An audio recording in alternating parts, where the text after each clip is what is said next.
பரிசுத்த ஆவியாரின் பரிசுத்த பாஷை பற்றியும் நாம் பேச போகிறோம். The light media presence. இப்பொழுது இந்த பரிபாஷையை குறித்து ஒரு சின்ன விளக்கம். இது விசுவாச மார்க்கத்தால் தேவனோடு கூட பேசுகிற ஒரு பாஷை, பரிபாஷை. இந்த பல பாஷை சபைகளில் பேசுவதை நாம் கேட்டிருக்கிறோம். அவர்கள் ஆண்டவருடைய அபிஷேகம் பெற்றவர்கள். இவர்கள் கண்டிப்பாக தேவனுடைய ராஜ்யத்தை எடுத்து கட்டுபவர்கள், ராஜ்யத்தை கட்டி எழுப்புபவர்கள். இவர்கள் பல ஆத்மாக்களை தேவனுடைய பாதத்துக்கு கொண்டு சேர்ப்பவர்கள். ஸோ இப்படிப்பட்ட ஒரு பரிபாஷையை பேசுபவர்களை கண்டால் நமக்கு பல பேருக்கு அது கேலி கிண்டலாக தெரிகிறது.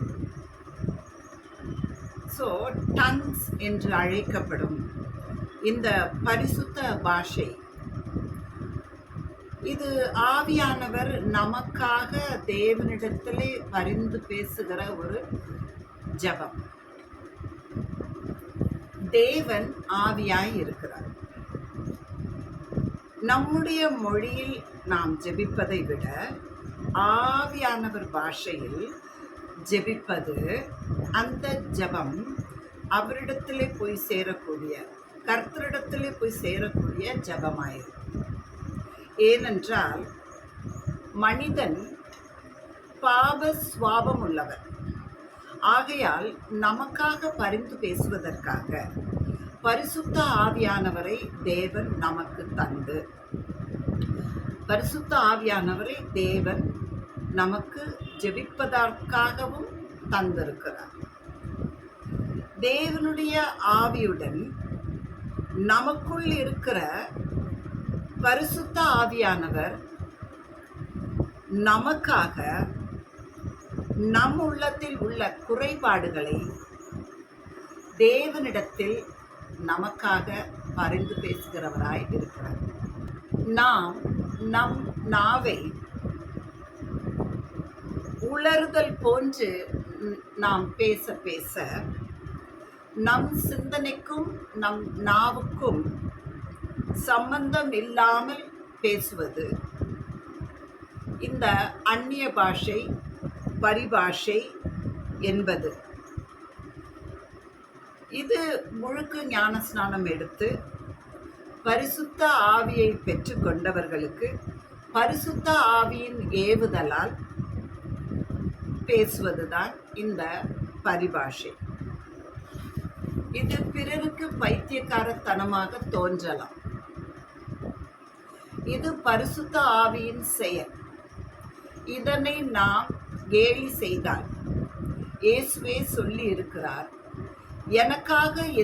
எனக்கு எதிராக பாவம் செய்தால் கூட மன்னிப்பு உண்டு, ஆனால் ஆவியானவருக்கு எதிராக பாவம் செய்தால் மன்னிப்பே இல்லை என்று இயேசுவே சொல்லி இருக்கிறார். நமக்கு எப்படி ஜெபிப்பது என்று தெரியாவிட்டால் கூட பரவாயில்லை. நம் நினைவுகளையும் நம் பிரச்சனைகளையும் அறியும் ஆவியானவர் நமக்காக பெருமூச்சுகளுடன் அவர் தேவ ஆவியானவரிடத்திலே பரிந்து பேசுகிறவராய் இருக்கிறார். ஆகையினால் இனி நமக்கு ஜெபிக்கிற கவலை கூட இல்லை. இதை ஏசாயாவில் நாம் வாசிக்கிறோம். 28 ஏசாயா 28:11 நாம் வாசிக்கிறோம். பரியாச உதடுகளாலும் அந்நிய பாஷைகளாலும் இந்த ஜனத்தோட பேசுவார். இதுவே நீங்கள் இளைத்தவனை இளைப்பார பண்ணத்தக்க இளைப்பாறுதல், இதுவே ஆறுதல் என்று ஏசாயாவில் வாசிக்கிறோம். இந்த பரிபாஷை, இந்த பலபாஷை கர்த்தரால் நமக்கு அளிக்கப்படும் வரங்களில் ஒன்று ஆகும். இதை குறித்து 1 கொரிந்தியரில் நாம் வாசிக்கலாம். இப்படி ஒரு இளைப்பாறுதலான வாழ்க்கைக்கு கர்த்தர் நம்மை அழைக்கிறார். இதைத்தான் அவர், வருத்தப்பட்டு பாரம் சுமக்கிறவர்களே எல்லோரும் என்னிடத்தில் வாருங்கள், நான் உங்களுக்கு இளைப்பாறுதல் தருவேன் என்று குறிப்பிட்டிருக்கிறார்.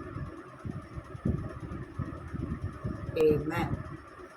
நாம் மீண்டும் அடுத்த காணொளியில் சந்திப்போம். அதுவரை வணக்கம் கூறி விடைபெறுவது என் சொல்லி.